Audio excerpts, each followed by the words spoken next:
আসসালামু আলাইকুম সুপ্রিয় শিক্ষার্থী বন্ধুরা, এই মুহূর্তে যে যেখান থেকে যুক্ত হচ্ছে সবাইকে জেনেসিস বিসিএস কেয়ারের পক্ষ থেকে আমি ইসলাম জানাচ্ছি অনেক অনেক প্রীতি ও শুভেচ্ছা। আশা করি সকলেই ভালো আছো, সুস্থ আছো এবং নিরাপদে রয়েছো। সবার জন্য একটি বিশেষ সময়, একটি বিশেষ দিন আজকে বাংলার। কারণ হলো বাংলার এত গুরুত্বপূর্ণ একটি টপিক আলোচনা হবে, এর আগে যেটা কখনই আলোচনা করা হয়নি। ছন্দ, অলংকার ও রস। কি বলেছি বলতো? ছন্দ, অলংকার ও রস। এখন এটা কেন আলোচনা হচ্ছে স্যার? এমন কোনো পরীক্ষা নাই এখান থেকে এখন প্রশ্ন না আসে, বুঝছো? তো সেক্ষেত্রে আমরা এই টপিকটাকে আজকে বাছাই করে নিছি। কারণ ধরো তুমি কারক কখনো না কখনো করেছো, সমাস কখনো না কখনো করেছো, আর সন্ধি কখনো না কখনো করেছো, প্রত্যয় কখনো না কখনো করেছো, কিন্তু এইটা এমন একটা টপিক যেটা তুমি কখনোই করো নাই। ছন্দ, অলংকার, রস, এই চ্যাপ্টার থেকে অনেক প্রশ্ন হয়। বেশ যে প্রশ্নগুলো হয় আমি সেই প্রশ্নগুলো নিয়ে একটু জানিয়ে নিই। হ্যাঁ, ঠিক আছে, সেই প্রশ্নগুলো নিয়ে একটু কথা বলবো। ছন্দ, অলংকার, রসের একটু দেখো। আলহামদুলিল্লাহ, শুরু হচ্ছে। তাহলে দেখো, বাংলা ভাষার সাহিত্য আলোচ্য বিষয় বিস্তর ছন্দ, অলংকার, রস। আমি বরাবর সালাম তোমাদের সঙ্গেই আছি, যেটা থাকি ইনশাআল্লাহ। আর হলো নোটটা চালু করে দাও। নোটটা আমি পুরো এটা একটু দেখাই নিচ্ছি, পিপিটি একটু দেখাবো আমি এক নজর। এই যে অক্ষর কি, আমরা আসলে ছন্দ কি, অলংকার কি, রস কি, তারপরে হলো দেখো এই যে প্রশ্নগুলো যেটা এসেছে বিভিন্ন পরীক্ষায়, দেখো অক্ষর কয়টি, হ্যাঁ এটা নিয়ে প্রশ্ন এসেছে। ছন্দ কয় প্রকার, এটা প্রশ্ন আসছে বিগত দিনে। প্রশ্ন এসেছে অমিত্রাক্ষর ছন্দের বৈশিষ্ট্য কি। আর তোমরা যে যেখান থেকে দেখছো একটু জানাবে, আজকে কে কোথা থেকে যুক্ত চালাম কিন্তু জানাবে ছন্দের বৈশিষ্ট্য। তুমি অবশ্যই জানাবে ছড়া কোন ছন্দে রচিত হয়, তুমি অবশ্যই জানাবে অলংকার কয়টি, তুমি জানবে রস কয় প্রকার, এর নিয়ে কথা হবে। আমরা এটা নিয়েও কথা বলবো একটু পরে। শুরুতেই স্কুলেটা ভেসে এসেছে, সেটা নিয়ে আমরা কথা বলবো। তাহলে রস কয় প্রকার, অলংকার কয় প্রকার, ছড়া কোন ছন্দে রচিত হয়, অমিত্রাক্ষর ছন্দের বৈশিষ্ট্য কি, ছন্দ কয় প্রকার, অক্ষর কয়টি। ঠিক আছে, তাহলে আমরা একটু আলোচনায় যাচ্ছি। ছন্দ, শুরু হচ্ছে আমাদের মূল অক্ষরটা। এই অক্ষর দিয়ে শুরু হবে আমাদের ছন্দের মূল প্যাটার্নে ঢোকা আর কি। রেডি তোমরা? অক্ষর দেখো ভাইয়া, অক্ষর কি আসলে এটা খুব ভালো করে শিখবো আমরা। অনেকবার এখান থেকে প্রশ্ন আসছে কোন শব্দতে তিনটি অক্ষর আছে, কোন শব্দটিতে, সেটা এসেছে। বন্ধন এসেছে বিসিএসে, অন্তর্ভুক্তিমূলক এই প্রশ্নটা বিসিএসে আসে কয়টা অক্ষর আছে। আবার এমন প্রশ্ন এসেছে কোন ছন্দে বদ্যাক্ষর মুক্ত করে এক এক মাত্রা গণনা করা হয়। এটা বাগেরহাট থেকে আলহামদুলিল্লাহ তন্ময় বিশ্বাস, থাকো আমাদের সঙ্গে থাকো, থ্যাংক ইউ ভেরি মাচ। আর একটা কথা আমরা বলেই ফেলি যে আমাদের তোমরা জানো 51তম বিসিএসে কম্বাইন ব্যাচ আমাদের ভর্তি চলছে, প্রিলি লিখিত, এবং 51তম বিসিএস অ্যাডভান্স ব্যাচে ভর্তি চলছে। আমাদের রয়েছে এনটিআরসি ব্যাচ। তারপরে যে কোনো ভর্তি তথ্যর জন্য তোমরা যোগাযোগ করবে, আমাদের এখানে স্কুলের নাম্বার দেওয়া আছে 01404432533, আবার 334480। তোমাদের একটা কথা বলেই নিই যে বাংলাদেশে একমাত্র প্রতিষ্ঠান বিসিএস, জেনেসিস বিসিএস কেয়ার, যেটা এটা ডক্টরদের যারা পরিচালিত পুরো বিষয়টা, এরা যারা সফল ডক্টর বিসিএস কেয়ার এরা দেখেন। একটু আগে যে বইটা দেখিয়েছিল দেখো, এটাও যিনি লিখেছেন, যিনি একজন ডিসি আমাদের ওবায়দ চৌধুরী স্যার। হ্যাঁ, তো একটা এখানে 2000 এমসিকিউ রয়েছে এই বইটাতে। ঠিক আছে, তো সুতরাং যে কথা বলতেছিলাম, বলবো কথা এক্ষুনি। অক্ষর কি, রেডি হও আলহামদুলিল্লাহ। এবং আমি একটু রিকোয়েস্ট করবো লাইক, কমেন্ট এবং শেয়ার দিয়ে আমাদের সঙ্গে তোমরা যুক্ত থাকবে। অক্ষর, অক্ষর, অক্ষর হলো, অক্ষর হলো দেখো বাকযন্ত্রের, ও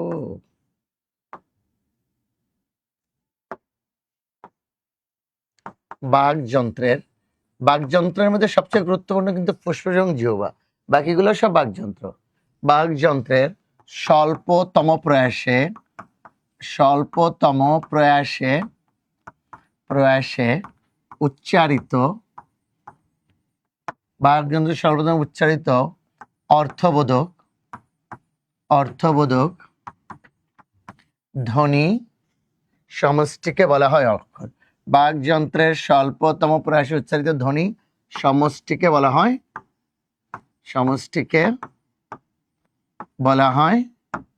অক্ষর। তাহলে অক্ষর কাকে বলে বলো তো? বাকযন্ত্রের স্বল্পতম প্রয়াসে উচ্চারিত ধ্বনি বা ধ্বনি সমষ্টিকে বলা হয় অক্ষর। অক্ষর দুই প্রকার। অক্ষর দুই প্রকার, এক বদ্যাক্ষর আর দুই মুক্তাক্ষর। এক বদ্যাক্ষর, দুই মুক্তাক্ষর। তাহলে বাকযন্ত্রের স্বল্পতম প্রয়াসে উচ্চারিত ধ্বনি বা ধ্বনি সমষ্টিকে বলা হয় অক্ষর। অক্ষর দুই প্রকার, এক বদ্যাক্ষর, দুই মুক্তাক্ষর। বদ্যাক্ষরের আর একটা নাম হলো ব্যঞ্জনান্ত, আর মুক্তাক্ষরে আর একটা নাম হলো স্বরান্ত। তাহলে অক্ষর কয় প্রকার বলতো? অক্ষর দুই প্রকার, একটা হলো বদ্যাক্ষর, একটা মুক্তাক্ষর। একটা বদ্যাক্ষর, একটা মুক্তাক্ষর। বদ্যাক্ষরে যে কাজটা হবে, মুখ বন্ধ হয়ে যাবে, হঠাৎ দয়বাত রাত। আর মুক্তাক্ষরে মুখ খুলে যাবে, আমি বন ফুল গ। স্যার বুঝি নাই, সোজা করে বুঝান। যেহেতু এটা অনেক গুরুত্বপূর্ণ টপিক, অক্ষর কোনোদিন শিখি নাই, সারা জীবন শিখেছি বর্ণ 50টি, তাহলে অক্ষর কেন দুইটি হবে এটা বুঝান। দেখো এটা এখন বুঝাচ্ছি। শুধু বলেছি লাইক, কমেন্ট এবং শেয়ার দিয়ে সাথে থাকো। আজকের এই ক্লাসটা তোমাদের জন্য অনেক গুরুত্বপূর্ণ হতে যাচ্ছে ইনশাআল্লাহ। দেখো বদ্যাক্ষরের চিহ্নটা হলো এরকম, আর মুক্তাক্ষর চিহ্নটা হলো চাঁদের মতো। তাহলে অক্ষর কয়টি বলতো? অক্ষর দুইটি, একটা বদ্যাক্ষর, একটা মুক্তাক্ষর। বদ্যাক্ষরে মুখ বন্ধ হয়ে যাবে, দেখো বদ্যাক্ষরে মুখ বন্ধ হয়ে যাবে। দেখো বোর্ডের দিকে তাকাও আর দেখো, আজ হরতাল। তিনটা অক্ষর আছে, তিনটাই বদ্যাক্ষর। আজ হরতাল, বুঝছো? দেখো আজ হরতাল, তিনটা অক্ষর আছে, তিনটেই বদ্যাক্ষর। অক্ষর কয়টি বলতো? অক্ষর তিনটি, তিনটাই বদ্যাক্ষর। আজ হরতাল। এবার দেখো বিশ্ববিদ্যালয়। বিশ্ববিদ্যালয় কয়টি অক্ষর আছে তুমি দেখো। বিশ্ববিদ্যালয়, তুমি দেখো বিশ্ববিদ্যালয় তিনটি। কেউ বলবে তিনটি স্যার, বিশ্ববিদ্যালয়। কেউ বলবে দুইটি, বিশ্ব একটা, বিদ্যালয় না রে। দেখো অক্ষর কয়টি, ভালো করে খেয়াল করো। অক্ষর কয়টি? বিশ, ভালো করে বিশ বিদ্যালয়, পাঁচটি অক্ষর আছে, পাঁচটি, এই পাঁচটি, বুঝছো? বিশ্ববিদ্যালয় কয়টি অক্ষর? পাঁচটি। এখন মজার একটা বিষয় বলি, বিসিএস এ যেটা এসেছিল এরকম দুটোর মধ্যে একটা দেখাচ্ছি। দেখো বন্ধন, এটা বিসিএস এ এসেছিল, তোমরা জানো, প্রিভিয়াস কোশ্চেন দেখলে দেখবা। বন্ধন কয়টি অক্ষর আছে বলো তো আমার সঙ্গে? বন্ধন বলো, কয়টি অক্ষর আছে? বন্ধন দুইটি অক্ষর। দেখো বন্ধন, বন্ধন দুইটি অক্ষর, দুইটি। তাহলে অক্ষর কয়টি? অক্ষর দুইটি, একটা হলো বদ্যাক্ষর, একটা হলো মুক্তাক্ষর। এখন এটাকে তুমি যদি ভেঙে লিখতে যাও তাহলে কি হবে? দেখো বন্ধনটা যদি ভেঙে লিখতে যাও তাহলে কি হবে? বন, অর্থাৎ বদ্যাক্ষর হলেই হসন্ত হবে, বন। এই যে মুখ বন্ধ হয়ে গেল, দেখো বন। আরেকটা দেখো ধন, বন ধন, দুইটা অক্ষর, দুইটাই বদ্যাক্ষর। আনিসুর রহমান বরিশাল থেকে দেখতেছে, থ্যাংক ইউ বরিশাল, আনিসুর রহমান ভাইয়া, অনেক ধন্যবাদ। তাহলে বন্ধন অক্ষর কয়টি? অক্ষর দুইটি। ক্লিয়ার? এটা না আরো ডিটেলস যাবো অক্ষরে? অক্ষর আজকে এই পর্যন্ত থাক, আবার ডিটেলস ক্লাসে, ডিটেলস একদম সরাসরি ক্লাসে আমরা দেখাবো না ইনশাআল্লাহ। হ্যাঁ, অথবা কোনো ডিটেলস ক্লাসে এটা আবার দেখাবো না। আজকে প্রাথমিকভাবে ধরে নাও, যে কোনো পরীক্ষা প্রিভিয়াস দেখবে এখান থেকে কত প্রশ্ন আছে, অক্ষর কয়টি, আবার অক্ষর বিন্যাস। হ্যাঁ, সুতরাং একটু ভাইয়া প্লিজ, বন্ধন, বন্ধন অক্ষর।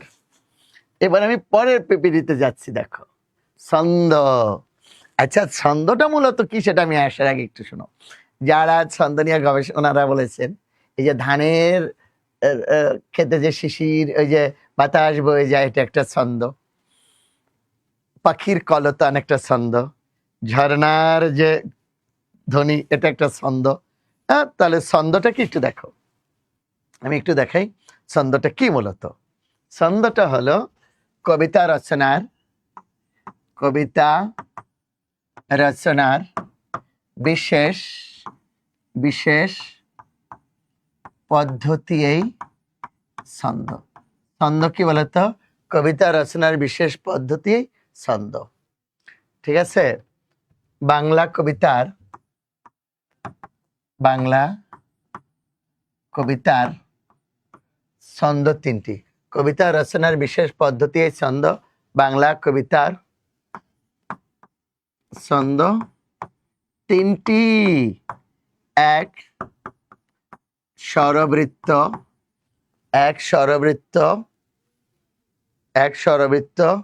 দুই মাত্রাবৃত্ত, তিন অক্ষরবৃত্ত।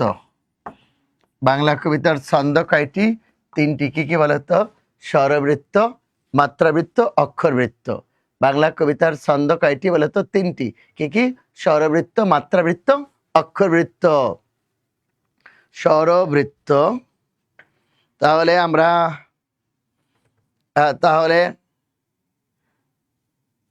এখন প্রশ্ন হতে পারে, স্যার এই স্বরবৃত্তটা কি, মাত্রাবৃত্তটা কি, অক্ষরবৃত্তটা কি, সেটা একটু বুঝাবেন? হ্যাঁ, বুঝাচ্ছি। দেখো, আমি এখানেই বুঝাই দিই। দেখো, এখানেই বুঝিয়ে দিই, তাতেই বরং তোমাদের হবে। দেখি, আমি এটা নিলে এরপরে কি দেখা যাবে। এটা ব্ল্যাকটা নিয়ে দেখি। ব্ল্যাকটা নিলে আর একটু যদি আমি মোটা করে নিলে ভালো ছিল। আচ্ছা, দেখাচ্ছে, দেখো ক্রমিক নং, আমি এটা একটা করে নিই। দেখো, তাহলে অমিত্রাক্ষর কি সেটা আমি দেখাবো না। আবার ওটা কোনো ছন্দের নাম না। ছন্দ ক্রমিক নং, এটা হলো ক্রমিক নং, এটা ছন্দ, এটা হলো মাত্রা বা পর্ব, এটা হলো চাল, এটা হলো লয়। মাত্রা, এটা হলো 4-4। খেয়াল করো, স্যার এইটাই তো বুঝি নাই। 4-4 কি? স্যার এটাও তো আসছে, কোন ছন্দে এক মাত্রা গণনা করা হয় সেটা একটু বুঝাবেন না স্যার? চমৎকার ক্লাস, জুয়েল ভাই, থ্যাংক ইউ। 6 8 + 6 14। খেয়াল করো কিন্তু, এটা দেখাচ্ছি 8, এটা 8 হতে পারে, 10 হতে পারে, এমনকি 32 পর্যন্ত হতে পারে প্রলম্বিত।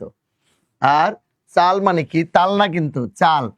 এটা হলো হালকা, এটা মধ্যম, আর এটা হলো গম্ভীর। খেয়াল করো, লয়, এটা হলো দ্রুত লয়, এটা হলো মধ্যম লয়, আর এটা হলো ধীর লয়। তাহলে চাল হালকা, চাল মধ্যম, আর চাল গম্ভীর। এখন স্যার কি চাল, কি লয়, কি কিছুই তো বুঝলাম না, সোজা করে বুঝান। শোনো, এই যে এতক্ষণ যে শিখছিলা বদ্যাক্ষর মুক্তাক্ষর, মূলত এই অক্ষর উপরে মাত্রাটা নির্ভর করে। এটা একটু পরে শিখলেও হবে, এখনই এটা একটু শুধু মনে রেখো। এটা একটা সূত্র আছে, সময় করে আবার দেখাবো এটা ইনশাআল্লাহ। এটা 6-6 মাত্রার পর্ব পরে। এটা মূলত 8-6-14, তবে আধুনিক কবিরাগণ এটা 32 পর্যন্ত চলে গেছে। এটা নিয়ে পরে, তবে এই দুটো এখন খুব ভালো করে বোঝাচ্ছি। অনেকদিন পরে স্যার আপনাকে লাইভে দেখছি, ধন্যবাদ স্যার আপনাকে। থ্যাংক ইউ মনোজন ভাই, থ্যাংক ইউ সুন্দর করে দেখার জন্য লাইভটি। আচ্ছা, এখন দেখো, চাল মানে কি? বিষয়বস্তু। খুব খেয়াল করো কিন্তু, একটু পরেই তোমাকে করে পাবে।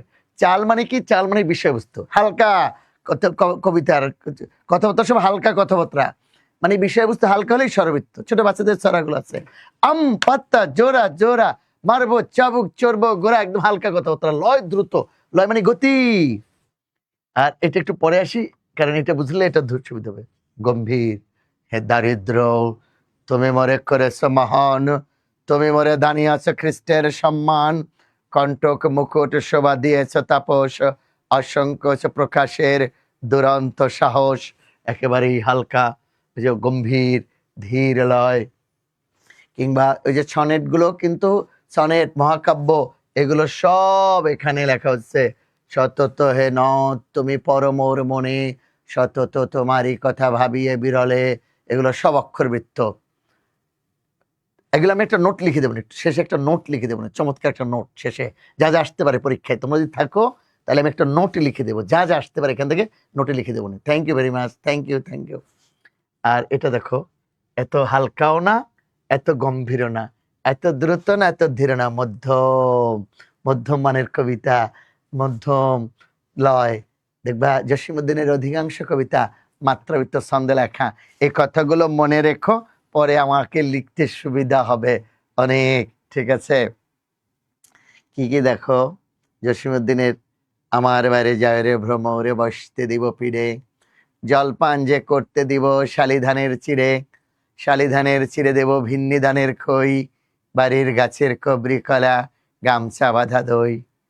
শেষের লাইনটা দেখো কত সুন্দর, আমার বাড়ি যায় রে ভ্রমর, এই বরাবর পথ, মৌরি ফুলের গন্ধ শুকে থামাইও তোমার রথ।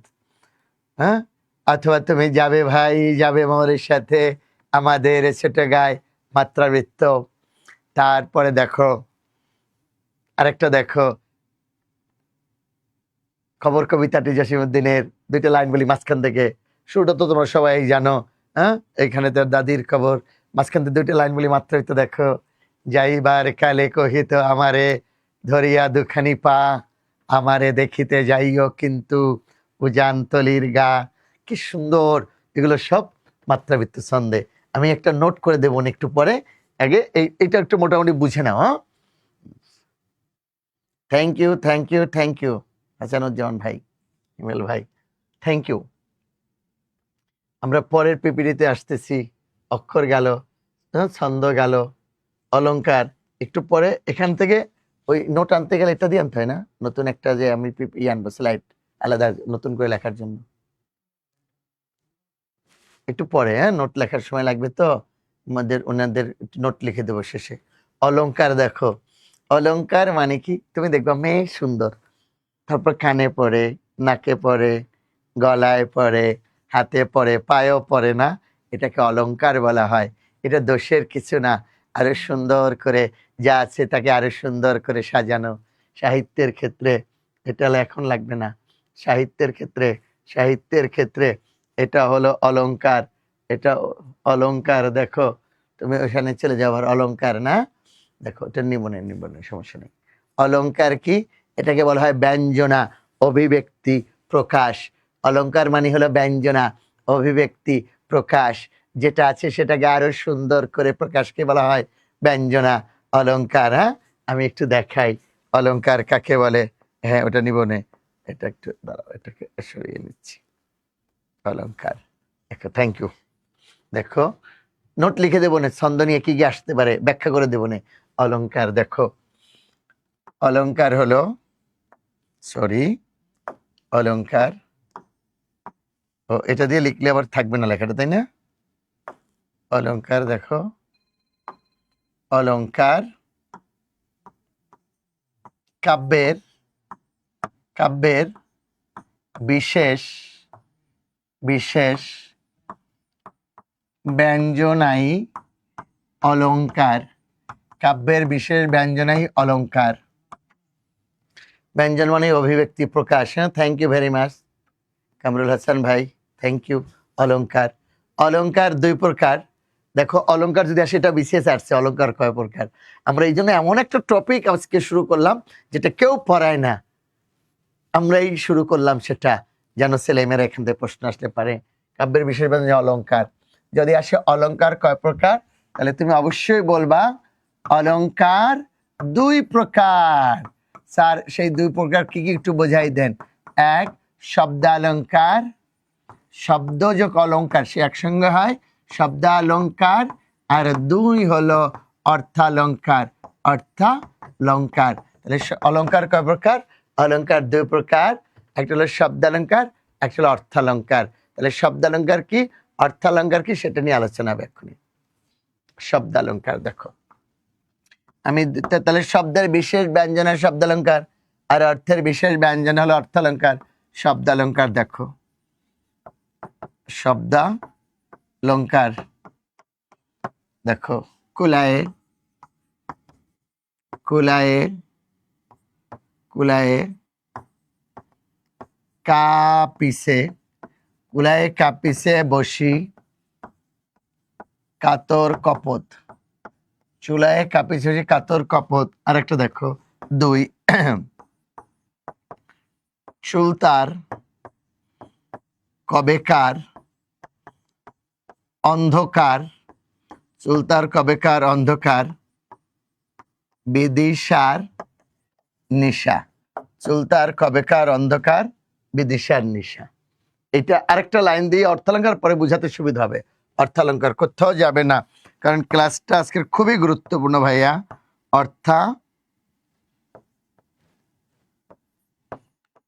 অর্থালঙ্কার লাইনটা একটু দেখো, অতি বড়, অতি বড় বৃদ্ধপতি সিদ্ধিতে নিপুণ, অতি বড় বৃদ্ধপতি সিদ্ধিতে নিপুণ একদারি। স্যার এই একদারির মাহাত্ম্য কি সেটা আজকে শিখাবো। একদারি আর 2 দাড়ি, এমনকি অমিত্রাক্ষর ছন্দ পর্যন্ত তোমরা শিখে ফেলবা। অতি বড় বৃদ্ধ সিদ্ধিতে নিপুণ। 2 দেখো, কোন গুণ নাই তার কপালে আগুন, অতি বড় বৃদ্ধপতি সিদ্ধিতে নিপুণ, কোন গুণ নাই তার কপালে আগুন। ঠিক আছে, এখন দেখো কি দাঁড়াচ্ছে,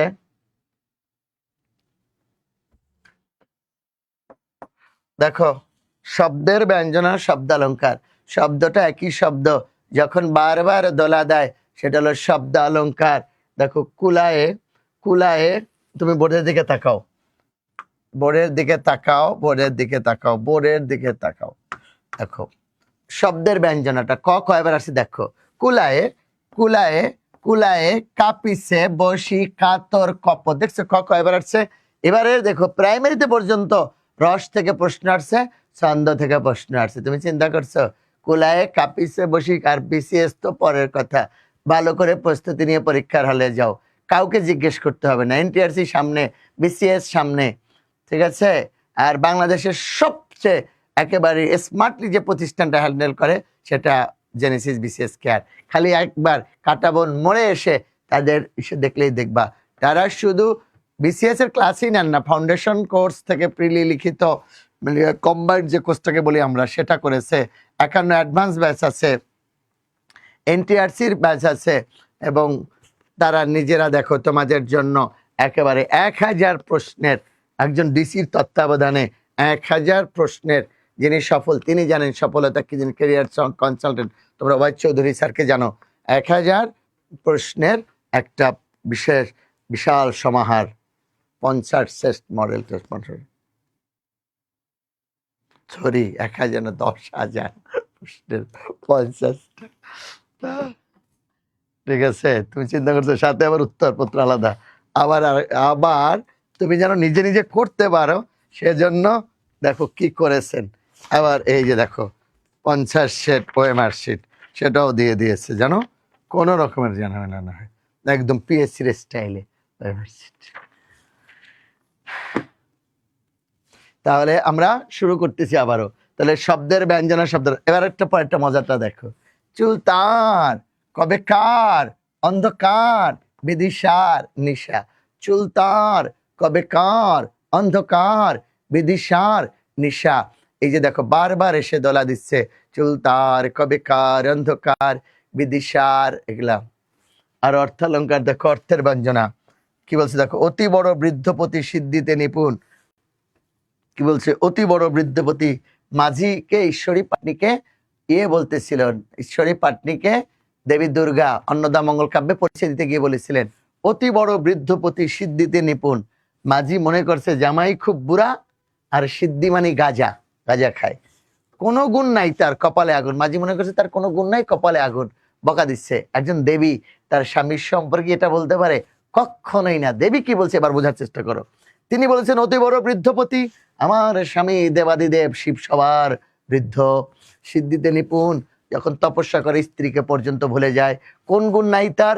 তার সব গুণই আছে এবং তার কপালে আগুনও আছে। এইগুলো হলো অর্থের ব্যঞ্জনা, হলো অর্থালঙ্কার। আশা করি বুঝাতে পেরেছি। শব্দের বিশেষ ব্যঞ্জনা শব্দালঙ্কার, অর্থের এটা আসতে পারবা ইনশাল্লাহ? একবার ইনশাল্লাহ বলে দাও। যারা লাইভটা দেখছে বলো হ্যাঁ স্যার পারবো, বলে দাও। তাহলে তোমরা অক্ষর বুঝেছ, অক্ষর, এবারে ছন্দ, এবার অলংকার, এবারে সবচেয়ে মজার অংশে যাব আমরা, রস। বাংলা সাহিত্যে জানো, এই যে দেখো, বাংলা সাহিত্যে যত কবিতা, যত গান, যত নাটক, যত গল্প, যত উপন্যাস, এই 9টা রসের অন্তর্ভুক্ত।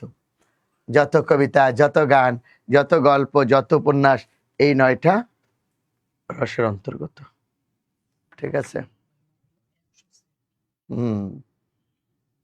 100 সেট ওই মার, মাশাআল্লাহ। রস দেখো, কাব্য বা সাহিত্য পাঠে আমরা যা আস্বাদন করি তাই রস। কাব্য বা সাহিত্যটা আমরা যা আস্বাদন করি তাই রস। আস্বাদন মানে টেস্ট। তুমি তেঁতুল খাবে একরকম লাগবে, মিষ্টি আর এক রকম, মাছের ভর্তা, টাকি মাছের ভর্তা আর এক রকম না। কেউ একবারও একজন ইনশাল্লাহ বললো না? বলা উচিত ছিল না? ইনশাল্লাহ। ঠিক আছে, দেখো এবার আসো, তাহলে কাব্য বা সাহিত্য আমরা যে আস্বাদন করি তাই রস।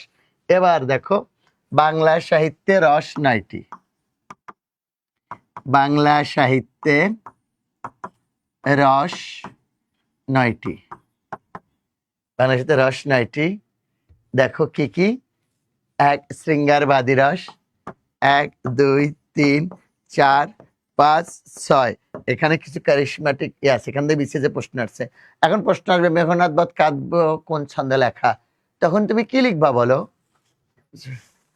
7 8 9। ঠিক আছে, বাংলা সাহিত্যে রস কয়টি বলো তো? 9টি। 1 শৃঙ্গার বা আদি রস, বলো শৃঙ্গার বা আদি রস। আদি রস, এটা নিয়ে কথা বলতেছি একটু পরে। 2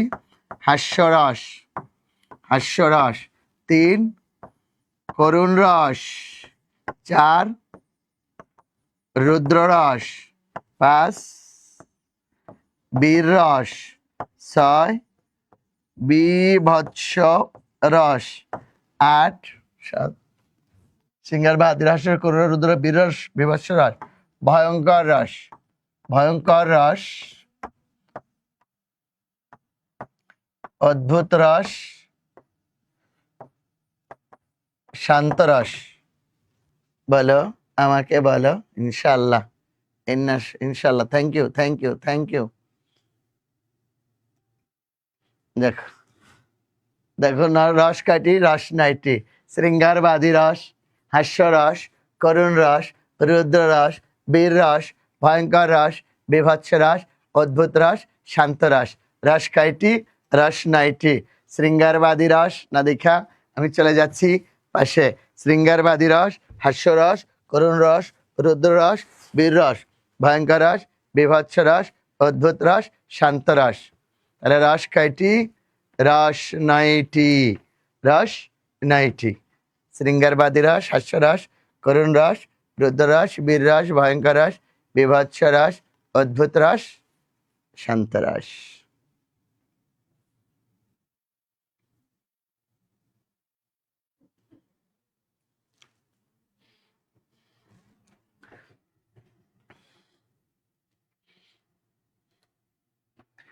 ওকে, তাহলে আমি পরের অংশটা শুরু করছি এখন। শৃঙ্গার বা আদি রস, এখন তথ্যগুলো একটু শুনে নাও। শৃঙ্গার বা আদি রসকে, সরি, এটার শৃঙ্গার বা আদি রসকে বৈষ্ণব পদাবলিতে বলা হয় মধুর রস। মধুর রস একটু মনে রাখলে হবে। শৃঙ্গার বা আদি রসকে বৈষ্ণব পদাবলিতে বলা হয় মধুর রস। তাহলে এটা কেন মধুর, এটা নিয়ে কথা হচ্ছে। হ্যাঁ, এটা হলো নরনারীর একান্ত ভালোবাসা, ভালো লাগা, কাছে আসার মুহূর্ত। এটা হলো শৃঙ্গার বা আদি রসের অন্তর্ভুক্ত। হাস্যরস হলো বাংলা সাহিত্যে সৈয়দ মুস্তফা আলী যা লিখেছেন, হাসি ঠাট্টার মধ্যে প্রমথ চৌধুরী দ্বিজেন্দ্রলাল রায়, বাংলা হাসির গানের রাজা বলা হয়। তারপরে আবুল মনসুর আহমেদ, এই যে বাংলাদেশের বিখ্যাত চরিত্র আদবের স্রষ্টা তিনি, এগুলো সব হাসি ঠাট্টার মাধ্যমে যেটা পরিবেশন করা হয় সেটা হাস্যরস। করুণ রস, যেটা শুনলে আমরা চোখের পানি ধরে রাখতে পারি না। কবর কবিতাটি, নবাব সিরাজউদ্দৌলা নাটক, যে মোহাম্মদী বেগকে রাস্তা থেকে আলীবর্দী খান কুড়িয়ে এনেছিলেন, তার লাঠির আঘাতে তার মৃত্যু, এটা হলো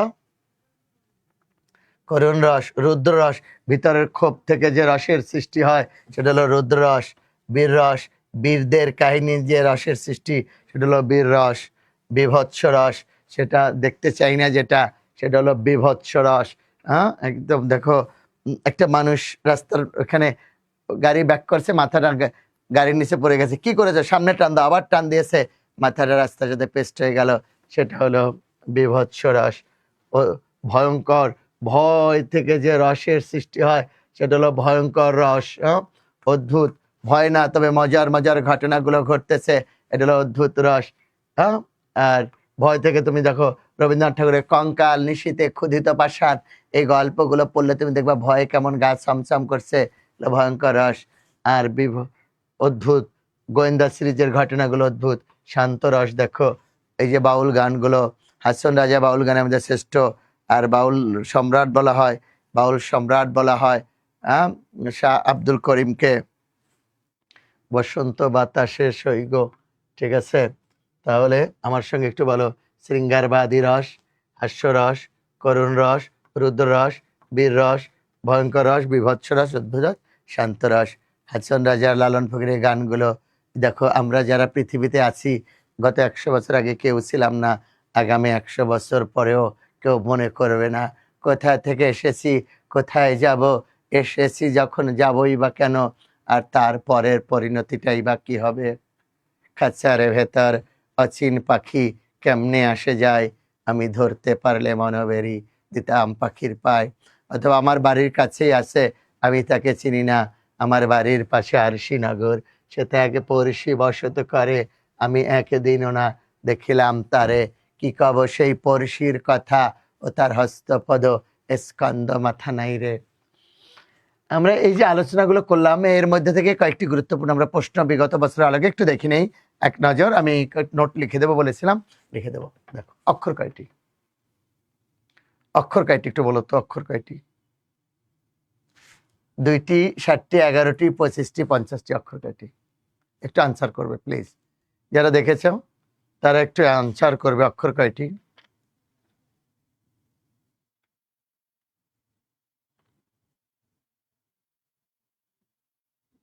অক্ষর হলো 2টি, অক্ষর হলো 2টি, অক্ষর 2টি। এক বদ্যাক্ষর মনে আছে, 2 মুক্তাক্ষর। উত্তর হলো 2টি। কেউ যদি বর্ণভাবে 50টি দিয়ে ফেলে তার উত্তরটা ভুল হবে, তাই না? Thank you very much.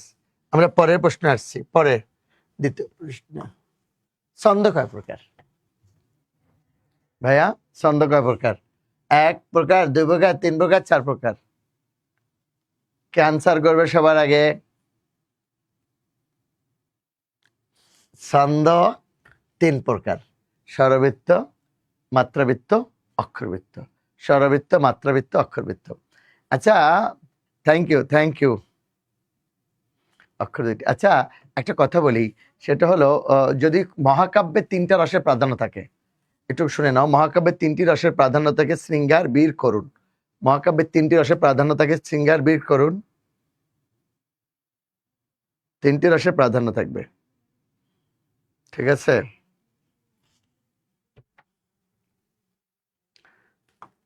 অমিত্রাক্ষর ছন্দের বৈশিষ্ট্য কি? এখন অমিত্রাক্ষর একটু আগে দেখাচ্ছি। অন্তমিল আছে, অন্তমিল নেই, চরণের প্রথমে মিল আছে 20 মাত্রার। অমিত্রাক্ষর হলো বাক্যের সাথে যদি মিল থাকে তাহলে মিত্রাক্ষর। চর্যাপদের লাইন দেখো, কা তরু বড় পাঞ্চমী ডালো, চঞ্চলে চিয়ে পৈঠায় কালো। কার সাথে কার মিল? ডালের সাথে কার। বৈষ্ণব পদাবলী দেখো, সই কেমনে ধরিব হিয়া, আমারই বধুয়া আনবাড়ি যায়, আমারই আঙ্গিনা দিয়া। হিয়ার সাথে দিয়া।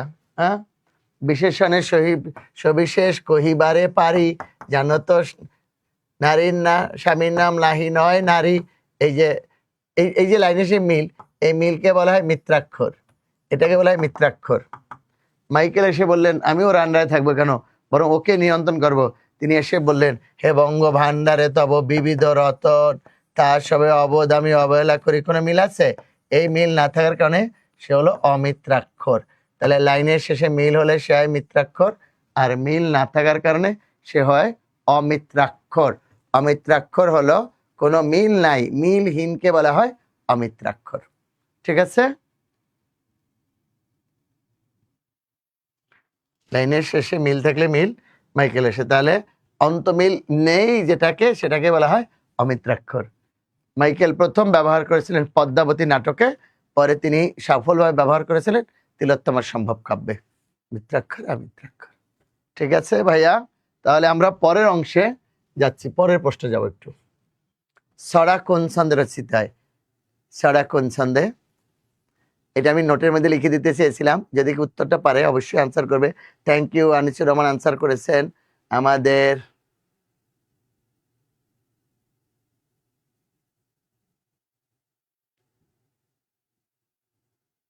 রিমু আনসার করেছে, thank you very much.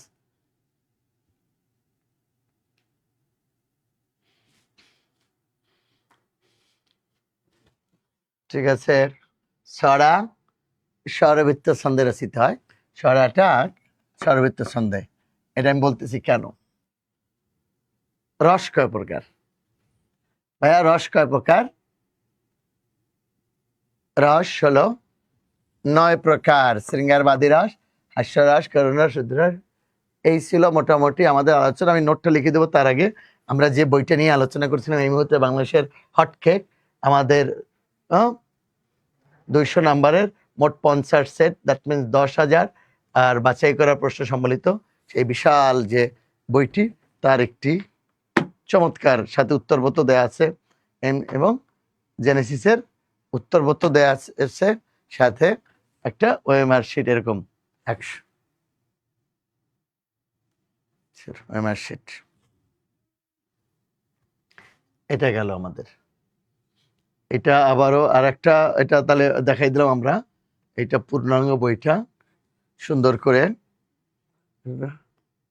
Model test, এইটা গেল। এর বাইরে তো ভাইবা বই আমাদের আছে সাবজেক্ট ওয়াইজ, আলহামদুলিল্লাহ বাংলা মিড পাবলিকেশনসে, এটা নিয়ে আরো কথা হবে ইনশাআল্লাহ। তাহলে আমি একটু নোটটা একটু দেখাই ভাইয়া, নোটটা লিখে দেই। সেটা হলো কয়েকটা গুরুত্বপূর্ণ তথ্য, এটা এখনই আলোচনাটা মোটামুটি আলহামদুলিল্লাহ শেষ, এখন নোটগুলো একটু গুরুত্বপূর্ণ। নোট 1, NOTE, নোট 1, সেটা হলো বাংলার, এই কথাটা জেনে নিতে, বাংলার একমাত্র নিজস্ব ছন্দ অবলিক ছড়ার ছন্দ অবলিক লোক কবিতার ছন্দ, লোককবিতার ছন্দ, এমনকি পরীক্ষায় যদি আসে লৌকিক ছন্দ কোনটি, উত্তর একই হবে। বাংলা একমাত্র নিজস্ব ছন্দ অবলিক ছড়ার ছন্দ লোককবিতার ছন্দ, লৌকিক ছন্দ, হাইপেন দিয়ে লেখো স্বরবৃত্ত, স্বরবৃত্ত। বাংলার একমাত্র নিজস্ব ছন্দ, ছড়ার ছন্দ, লোককবিতার ছন্দ, লৌকিক ছন্দ, স্বরবৃত্ত। 2 নম্বরে আসো। 2 নম্বরে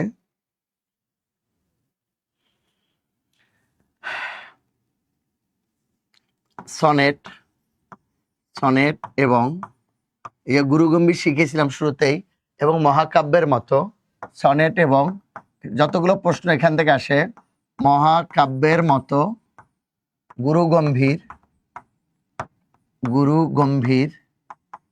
গম্ভীর বিষয়গুলো অক্ষরবৃত্ত ছন্দে রচিত হয়। সনেট এবং মহাকাব্যের মতো গুরুগম্ভীর বিষয়গুলো অক্ষরবৃত্ত, আমরা 5 মিনিটের মধ্যে শেষ করে দেবো ইনশাল্লাহ, অক্ষরবৃত্ত ছন্দে রচিত হয়। তাহলে কপোতক্ষনাথ কোন ছন্দে? অক্ষরবৃত্ত। মেঘনাদ বধ কাব্য, এগুলো অক্ষরবৃত্ত সনেট। 3 নাম্বার যেটা সবচেয়ে গুরুত্বপূর্ণ, সেটা হলো পল্লী, বানানটা একসাথে দীর্ঘার, এটা রস্যিকার হবে কিন্তু আধুনিক। পল্লী কবি জসীমউদ্দিন, আমি যেভাবে লিখছি যাবে, পল্লী কবি জসীমউদ্দিন রচিত অধিকাংশ কবিতা, পল্লী কবি জসীমউদ্দিন রচিত অধিকাংশ কবিতা মাত্রাবৃত্ত ছন্দে রচিত। মাত্রাবৃত্ত ছন্দে রচিত। তাহলে বাংলা একমাত্র নিজস্ব ছন্দ, ছড়ার ছন্দ, লঘু ছন্দ, স্বরবৃত্ত, হ্যাঁ, সনের এবং মহাকাব্যের মতো রচিত হয়। এটা জসীমউদ্দীনের যত কবিতা আছে তাহলে কি হবে? মাত্রাবৃত্ত। এবারে আসো 4 এবং সর্বশেষ ইনফরমেশন আগেরটা দেখো। এই যে দেখো, আধুনিক ছন্দ বিচার করে, আধুনিক ছন্দ বিচার করে চর্যার পদকর্তাগণ পদ রচনা করেননি। তবে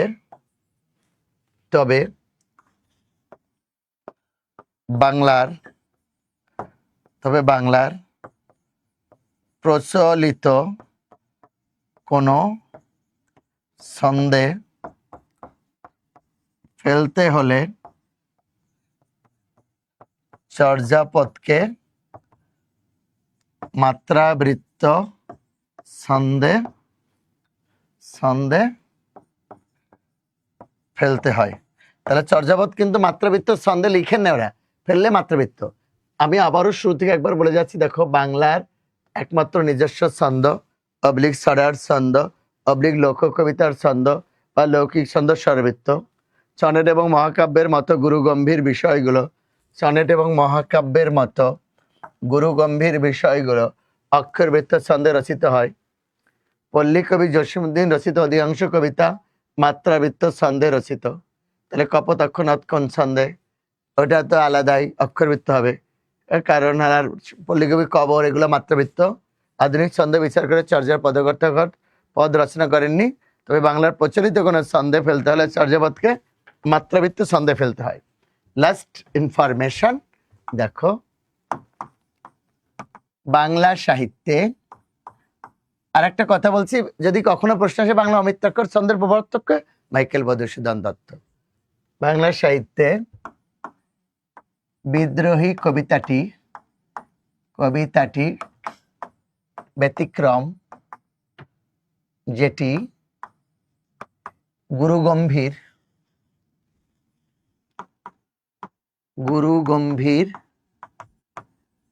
হওয়া